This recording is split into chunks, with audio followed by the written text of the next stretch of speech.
Hello everyone, आप सभी लोग कैसे हैं। आई होप आप लोग स्वस्थ होंगे, मस्त होंगे और अपनी पढ़ाई लिखाई दमदार तरीके से, जोरदार तरीके से कर रहे होंगे। मैं राहुल यादव आप सभी का स्वागत करता हूं आपके अपने ऑनलाइन प्लेटफॉर्म प्रशिक्षण क्लासेस पर। आज गाइज हम लोग का सुपर 30 बैच का अभ्यास श्रृंखला 14 अर्थात 14 होने वाला है। हर रोज की तरह हम लोग दमदार तरीके से, जोरदार तरीके से PYQ विथ कॉन्सेप्ट देखा जाएगा। तो हर दिन की तरह आप लोग कॉपी और पेन साथ लेकर बैठेंगे, साथ में पानी वगैरह ले लेंगे क्योंकि गर्मी बढ़ती जा रही है, ताकि आपको ऊर्जा मिलता रहे जो है और आपके पढ़ाई में कोई बाधा ना आए। चलिए हम लोग ज़्यादा बात ना करते हुए चलते हैं अपने प्रश्न की तरफ और देखा जाता है कि प्रश्न हमारा क्या है हमारे साथी। तो आइए चलते हैं पहले प्रश्न की तरफ। एक मिनट मेरे प्यारे साथियों। कह रहा है वह भौतिक राशि है जो कभी भी ऋणात्मक नहीं हो सकती। वह कौन सी भौतिक राशि है जो कभी भी ऋणात्मक नहीं हो सकती। कह रहा है कि दूरी, फिर कह रहा है बल, फिर कह रहा है त्वरण, फिर कह रहा है वेग।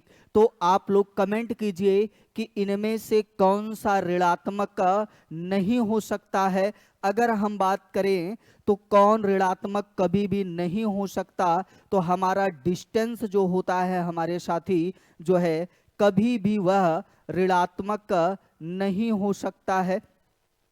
तो हमारा राइट आंसर क्या होने वाला है हमारे साथी, ऑप्शन नंबर ए। अगर हम बात करें कि दूरी कौन सी राशि है, तो दूरी कौन सी राशि है हमारे साथी, तो अदिश राशि है। कौन सी राशि है, अदिश राशि है। और वहीं पर अगर हम बात कर लें बल का और त्वरण का और वेग का, तो ये तीनों हमारे साथी कौन सी राशि हैं, तो ये तीनों कौन सी राशि है, तो सदिश राशि है। कौन सी राशि है, सदिश राशि है। अगर हम बात करें सदिश राशि क्या होता है, अदिश राशि क्या होता है, तो हम शायद बता भी चुके हैं कि जिसमें जो है परिमाण के साथ साथ दिशा भी हो उसे क्या कहा जाता है, सदिश कहा जाता है। और जिसमें परिमाण के साथ साथ दिशा ना हो उसे क्या कहा जाता है, अदिश कहा जाता है। जैसे अगर हम बात कर लें जो है कोई एक स्थान A है और दूसरा B है। क्या है, B। अब आपको यहां से यहां तक चल के जाना है, आपको यहां पर जाना है, तो आप किधर से भी ऐसे जा सकते हैं और दोनों बिंदुओं के मध्य जो वास्तविक पथ की जो है कि लंबाई होती है उसे क्या कहा जाता है, दूरी कहा जाता है। क्या कहा जाता है, दूरी अर्थात डिस्टेंस कहा जाता है। जैसे अब मान लो ये आपका घर है ना, ये आपका घर है और ये आपके उनका घर है। अब यहां से यहां तक जो आप लंबाई तय किए हैं उसी को क्या कहा जाता है, दूरी कहा जाता है। इसमें कोई जो है दिशा नहीं होती। वहीं पर अगर हम बात कर लें विस्थापन की, किसकी बात कर लें हमारे साथी, तो विस्थापन क्या होता है, तो विस्थापन एक सदिश राशि होती है, क्योंकि दो बिंदुओं के मध्य लघुत्तम पथ जो होता है, लघुत्तम पथ के लंबाई को क्या कहा जाता है, विस्थापन कहा जाता है। अगर दो बिंदुओं के मध्य सबसे छोटी दूरी आपको तय करना है तो आपको डायरेक्शन अर्थात दिशा चाहिए होगा, इसलिए वहीं पर विस्थापन कौन सा हो जाता है, जो है सदिश। तो हमने क्या बताया, दूरी एक अदिश राशि है, कभी भी ऋणात्मक नहीं हो सकती, जबकि बल त्वरण वेग सदिश राशि हैं, ये ऋणात्मक भी हो सकते हैं। अगर हम बात करें शून्य भी हो सकता है और अगर हम बात करें तो धनात्मक भी हो सकता है। अर्थात ये तीनों शून्य भी हो सकते हैं, धनात्मक भी हो सकते हैं और ऋणात्मक भी हो सकते हैं। आई होप आप लोग को समझ में आया होगा। चलिए चलते हैं अगले प्रश्न की तरफ हमारे साथी। अगला प्रश्न क्या कह रहा है, यदि किसी वस्तु द्वारा तय की गई दूरी शून्य है तो वस्तु का विस्थापन कितना होगा। अगर हम बात करें, अभी जस्ट हम लोग विस्थापन पर बात कर रहे थे, ऋणात्मक होगा कि शून्य होगा कि धनात्मक होगा कि शून्य हो भी सकता है या नहीं भी हो सकता है। तो मान लो पॉइंट ए है और पॉइंट बी है ना, और कह रहा है यदि किसी वस्तु द्वारा तय की गई दूरी तो वस्तु का विस्थापन, दूरी अगर शून्य है तो विस्थापन भी क्या हो जाएगा हमारे साथी, तो विस्थापन भी क्या हो जाएगा, शून्य हो जाएगा, है ना। अगर हम बात करें विस्थापन का, तो विस्थापन भी धनात्मक हो सकता है, ऋणात्मक भी हो सकता है, और अगर हम बात करें तो ये जीरो भी हो सकता है, अर्थात शून्य भी हो सकता है। विस्थापन की अगर हम बात करें कौन सी राशि होता है, तो अभी हमने बताया था कौन सा राशि होता है हमारे साथी, तो सदिश राशि होता है। कौन सी राशि होता है, सदिश राशि। चलें अगले प्रश्न की तरफ, जो है कराए एक वस्तु को ऊपर की ओर फेंका जाता है, एक वस्तु को ऊपर की ओर फेंका जाता है, यह 100 मीटर की ऊंचाई तक जाती है और फिर फेंकने वाले के पास वापस आ जाती है, तो खाली स्थान को फिल करना है। वस्तु का वास्तविक विस्थापन 50 मीटर है। फिर कह रहा है वस्तु द्वारा तय की गई कुल दूरी शून्य है। फिर कह रहा है वस्तु का वास्तविक विस्थापन 100 मीटर है, वस्तु का वास्तविक विस्थापन शून्य है। तो मेरे साथी आप लोग बताएंगे कि इसमें राइट आंसर क्या होगा। वस्तु गई, मान लो 100 मीटर ये ऊपर गई और यहां से फिर वापस चली आई, तो इस कंडीशन में प्रारंभिक स्थिति और अंतिम स्थिति दोनों एक ही है। तो इस कंडीशन में क्या होता है, वस्तु का विस्थापन क्या हो जाएगा हमारे साथी, शून्य हो जाएगा। क्या हो जाएगा, वस्तु का वास्तविक विस्थापन क्या हो जाएगा, शून्य हो जाएगा। ऑप्शन नंबर बी को थोड़ा सा देखा जाए, कह रहा है वस्तु द्वारा तय की गई कुल दूरी शून्य होगा। तो हमारे साथी वस्तु के द्वारा तय की गई कुल दूरी कितना, आप जो है कि ये गेंद गई या वस्तु गई 100 मीटर, ये हुआ, फिर वापस आई 100 मीटर, तो कुल दूरी कितना हो जाएगा, 200 मीटर हो जाएगा, शून्य नहीं होगा। आई होप आप लोग को समझ में आया होगा। जब प्रारंभिक स्थिति और अंतिम स्थिति दोनों समान होंगे तो वहां पर विस्थापन क्या हो जाता है, शून्य हो जाता है। आई होप आप लोग को समझ में आया होगा। और आप सभी लोग जो है हमारे YouTube चैनल को सब्सक्राइब कीजिए, शेयर कीजिए और हमारे वीडियो को भर भर के लाइक कीजिए। चलिए चलते हैं अगले प्रश्न की तरफ। कराए किसी वस्तु का त्वरण इसके खाली स्थान है में प्रति इकाई समय में हुआ परिवर्तन है। तो किसी वस्तु का त्वरण, ये बताइए त्वरण का परिभाषा आप लोग क्या पढ़ते हैं, वेग परिवर्तन का दर क्या कहलाता है हमारे साथी, त्वरण कहलाता है।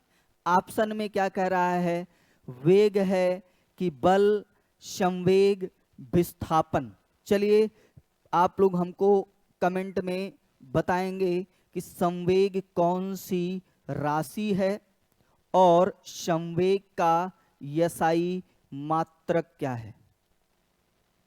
और कल जब हम लोग न्यूटन्स का सेकंड लॉ की बात कर रहे थे तो संवेग पर बात किया गया था। तो आप लोग कमेंट करेंगे और कमेंट में आप लोग मेरे सक्रिय छात्र एवं छात्राएं कमेंट में सब करें, जो है कि लिखेंगे कि विस्थापन कौन सी राशि है और विस्थापन का SI मात्रक क्या है।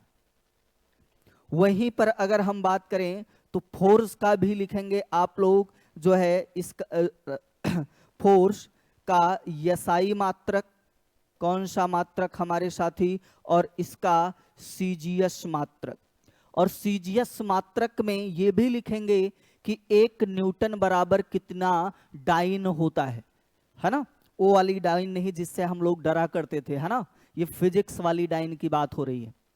और अगर हम बात करें हमारा राइट आंसर क्या होगा, तो वेग। हमारा राइट आंसर क्या होने वाला है, वेलोसिटी। और वेलोसिटी के बारे में भी लिखेंगे जो है यसाई मात्रक भी लिखेंगे। कौन सा मात्रक, यसाई मात्रक। अच्छा, आप लोगों से क्यों कह रहे हैं कि कमेंट में लिखने के लिए, क्योंकि हम लोग इस पर चर्चा कर चुके हैं। और वहीं पर अगर हम बात करें तो सीजीएस मात्रक भी लिखेंगे। और वेग की अगर हम बात करें कौन सी राशि होती है, आप लोग ये भी लिखेंगे।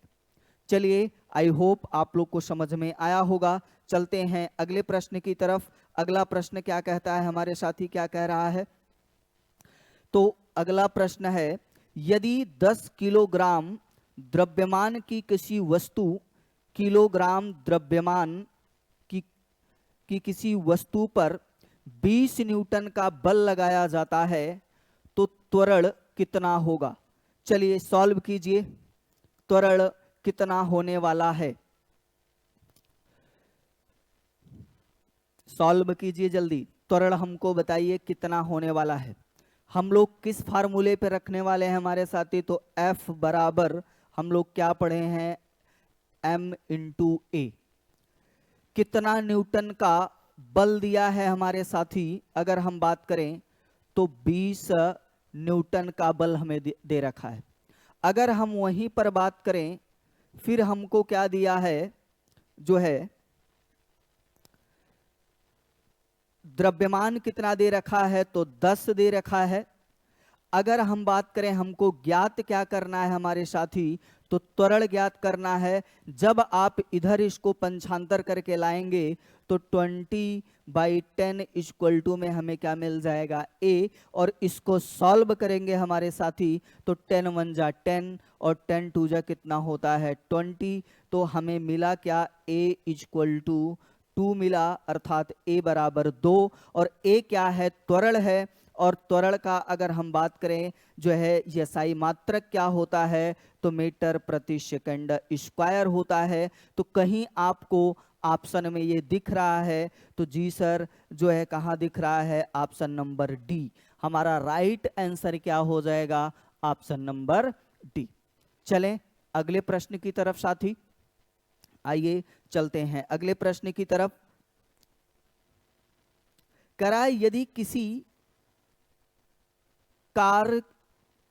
किसी 5 सेकंड में किसी कार की गति 5 मीटर सेकंड से बढ़कर 10 मीटर प्रति सेकंड हो जाती है तो उसका त्वरण क्या होगा। कह रहा है कि जो है कार 5 सेकंड में, समय कितना दे रखा है हमारे साथी, तो 5 सेकंड दे रखा है। और फिर 5 मीटर प्रति सेकंड से बढ़कर कितना हो जा रही है, तो 10 मीटर प्रति सेकंड। किस फार्मूले पे रखेंगे और कैसे निकालेंगे कि इसका त्वरण कितना होता है, तो त्वरण का फार्मूला क्या होता है, जो है बताइए। अंतिम स्थिति माइनस प्रारंभिक स्थिति अपान में क्या होता है, समय। तो अर्थात v माइनस यू बटा में क्या होता है हमारे साथी, तो ए करें बाई में क्या होता है हमारे साथी, तो t। अब इसी पे रख दो, जो है 10 रखेंगे, माइनस करेंगे किससे, जो है 5 से, अपान समय कितना दिया है हमारे साथी, तो 5। सॉल्व इधर करेंगे तो 10 में से 5 घटाएंगे तो कितना बचने वाला है हमारे साथी, 5 बचने वाला है। कितना बचने वाला है, 5। और बटे में कितना है, तो 5। इसको सॉल्व करेंगे तो 1 बचेगा। और पूछा आपसे क्या है, त्वरण। तो त्वरण का यसाई मात्रक क्या होता है हमारे साथी, मीटर प्रति सेकंड स्क्वायर। तो कहीं आपको दिख रहा है क्या कि 1 मीटर प्रति सेकंड स्क्वायर, तो जी हाँ, हमारा option number D right answer होगा, है ना। चलें अगले प्रश्न की तरफ। आई होप आप लोग को समझ में आया होगा। चलिए चलते हैं अगले प्रश्न की तरफ। कराए शून्य त्वरण का अर्थ है, जब त्वरण शून्य हो तो उसका अर्थ क्या है? वस्तु का वेग स्थिर होता है, वस्तु का वेग कम होता है, वस्तु का वेग शून्य है, वस्तु का वेग बढ़ जाता है। बताइए, वेग परिवर्तन का दर त्वरण कहलाता है। तो इसका राइट आंसर आप लोग कमेंट कीजिए, बताइए कौन सा होने वाला है। वस्तु का वेग स्थिर होता है, फिर कह रहा है वस्तु का वेग कम होता है, फिर कह रहा है वस्तु का वेग शून्य है, फिर कह रहा है वस्तु का वेग बढ़ जाता है। तो हमारा राइट आंसर क्या होगा हमारे साथी? तो हमारा राइट आंसर होगा ऑप्शन नंबर ए, वस्तु का वेग स्थिर होता है, उसके त्वरण में कोई परिवर्तन नहीं आ रहा है हमारे साथी, तो उसका वेग क्या है? स्थिर है। चलें अगले प्रश्न की तरफ। कराए मंदता का अर्थ त्वरण है। मंदता, जब कभी भी त्वरण पॉजिटिव त्वरण के अगर हम बात करें पॉजिटिव मिले, और जब त्वरण, किसकी बात हो रही है? जब त्वरण निगेटिव मिले, तो इसका मतलब इसी को बोला जाता है मंदता। क्या बोला जाता है हमारे साथी? तो इसी को बोला जाता है मंदता। और जब एक्सेलरेशन जो है घट रहा होता है, तो उसी को क्या कहा जाता है? मंदता।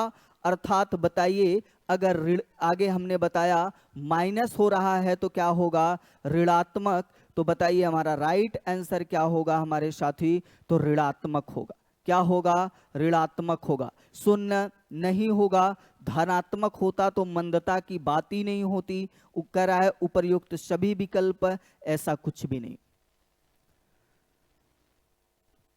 आई होप आप लोग को समझ में आया होगा। चलिए चलते हैं अगले प्रश्न की तरफ। कराए घर्षण बल कार्य करता है। चलिए घर्षण बल के बारे में बताइए। कार्य करता है, कह रहा है बल की दिशा के लंबवत, फिर कह रहा है बल की दिशा में किसी कोण पर, बल की दिशा में, फिर कह रहा है बल की दिशा के विपरीत। तो हमारे साथी अगर हम घर्षण की बात करें तो सबसे पहले बात आती है कि घर्षण बल कौन सा बल है? तो घर्षण बल एक संपर्क बल है। कौन सा बल होता है? संपर्क बल होता है। नोट कर लेंगे, घर्षण बल कौन सा बल होता है? तो संपर्क बल होता है।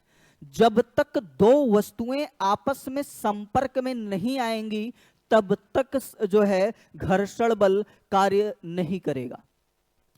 अब अगर हम बात करें कि घर्षण बल, आपसे यही प्रश्न पूछा था, घर्षण बल कार्य करता है किधर करता है? तो आइए देखा जाता है किधर करता है। तो जब आप बाबू रहे होंगे, मतलब छोटे रहे होंगे, तो मान लो आप छोटे से बाबू थे, तो कोई वस्तु रखी गई होती थी, तो उसको जब हटाने की कोशिश करते थे, फोर्स लगाते थे, मान लीजिए 5 न्यूटन का बल आपने लगाया, तो आपको मिलता क्या था? नाकामी। वस्तु आगे खिसकती नहीं थी। क्यों नहीं खिसकती थी? क्योंकि इधर से अगर हम बात करें, घर्षण भी 5 न्यूटन का बल लगाता था, इसलिए नेट बल क्या हो जाता था? 0 हो जाता था। और जब नेट बल क्या हो जाएगा? 0 हो जाएगा, तो वस्तु हमारी वहीं पड़ी रहेगी। तो एक चीज तो आपको समझ में आ गया होगा कि घर्षण बल किस दिशा में कार्य करता है? तो विपरीत में करता है। आप और थोड़ा से बाबू से बड़े हुए और जब इस वस्तु पर आपने बल लगाया तो यह वस्तु जो है आगे बढ़ गई। इसका रीजन ये था कि मान लीजिए आपने 15 न्यूटन का बल लगाया, तो घर्षण बल का मान कितना रहा होगा, 10 न्यूटन का। इस वजह से वस्तु क्या हो गई, आगे बढ़ गई। तो अगर हम बात करें तो घर्षण बल कौन सा, किस तरीके से कार्य करता है हमारे साथी, तो आइए अपने प्रश्न पे आते हैं। बल के दिशा के विपरीत कार्य करता है। और जब आप अभी ये, एक मिनट मेरे साथी, जब ये आपसे, जब आप बाबू थे छोटे से, आप लोग, ये वस्तु आगे नहीं बढ़ी तो इसे बोला जाता है स्थैतिक घर्षण। कौन सा घर्षण बोला जाता है, स्थैतिक घर्षण। वहीं पर जब आप बाबू से बड़े हो गए और इस पिंड को आपने आगे बढ़ा दिया तो इसी को बोला जाता है गतिक घर्षण। कौन सा घर्षण बोला जाता है, गतिक घर्षण। तो स्थैतिक घर्षण और गतिक घर्षण समझ में आ गया। घर्षण किस दिशा में कार्य करता है, तो लगाए गए बल के विपरीत दिशा में कार्य करता है। आई होप आप लोगों को समझ में आया होगा हमारे साथी। तो चलिए चलते हैं हम अपने अगले प्रश्न की तरफ। अगला प्रश्न क्या कह रहा है, कह रहा है लट्टू को घुमाना किस बल का उदाहरण है।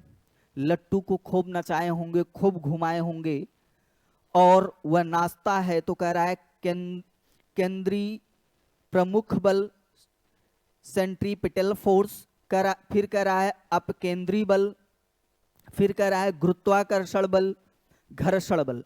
चलिए बताइए, एक चीज यहां पे और आप कर सकते हैं, जो है इसको अभिकेंद्री बल भी बोल सकते हैं। अभिकेंद्रीय